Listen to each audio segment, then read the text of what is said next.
Növbəti oxuyacağım mahnını da təəssüflər olsun, mən yazmışam. Bakını mən niyə sevirəm, deyim onu sizə. Çünki ilk musiqiyə başlayanda da demək olar ki, profesional səhnəyə mən ilk dəfə Bakıda başladım. Ənvər müəllimi Bakıda tanıdım. Vaqif Gəlazadəni Bakıda tanıdım. Agün Səmədzadəni Bakıda tanıdım. Xanım İsmail qızını Bakıda tanıdım. Bura gələn sizləri mən Bakıda tanıdım. Siz məni Bakıda tanıdınız. Sevmək məcburundayam. Əslində məndən soruşanda sən haralısın? Mən heç vaxt deməmişəm haralıyım. Mən bir kəlməm olub ki, mən Azərbaycanlıyım. Vətənimin hər qarış torpağını çox sevirəm. Hər qarış torpağını. Bütün rayonlarını, kəndlərini, qəsəbələrini, şəhər. Biraz fərqli yazdım mahnını.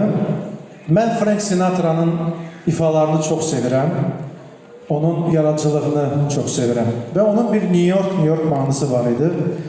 Həmişə deyirdim ki, bu tərzdə bir mahnı olsaydı necə oxuyardım.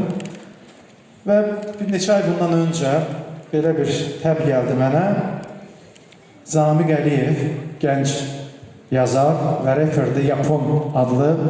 Gəlin alqışlayaq onu da. Gözəl bir sözlər mənə təqdim etdi və o sözlərə mən bu mahnını bəstələdim.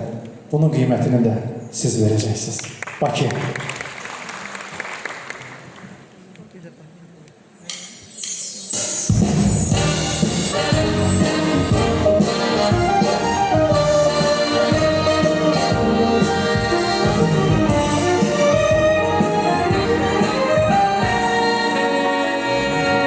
Silməz dahiləri əlizini, şəhərimdə həmişə olsa da külər.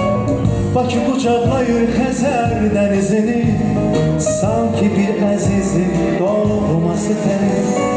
Qüvvətdə olanlar kövrədir sənə, kiminin xatirəsi, kiminin uşaqlığı. Evimə gəlirəm sanki gələndə sənə, sən öyrətmisən mənə doğmağı. Mən istərsən o buzlu mehrimlə, köhnə xatirələr səslənir dildə. Hər daşımda tarix, hər küçəndə səs. Bakı, sən bir dastansan illərdən illər.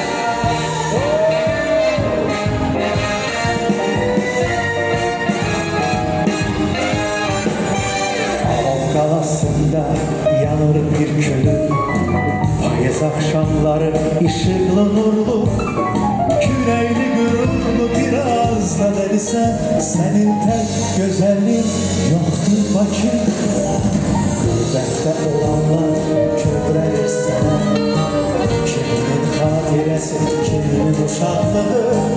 Evimə gəlirəm sanki gələndə sənə, sən öyrətmisən mənə doğmağı. Mən izləməsən o buzlu mehrimlə, köhnə xatirələr səslənir dildə. Hər başında tarix, hər küçəndə səs.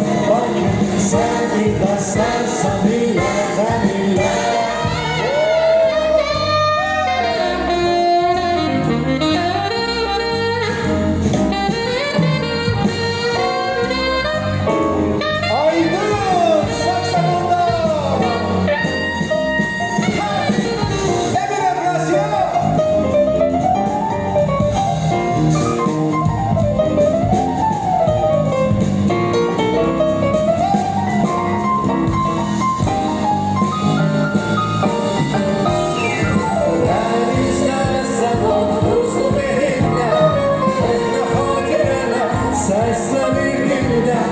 Hər başında tarix, hər küçəndə səs.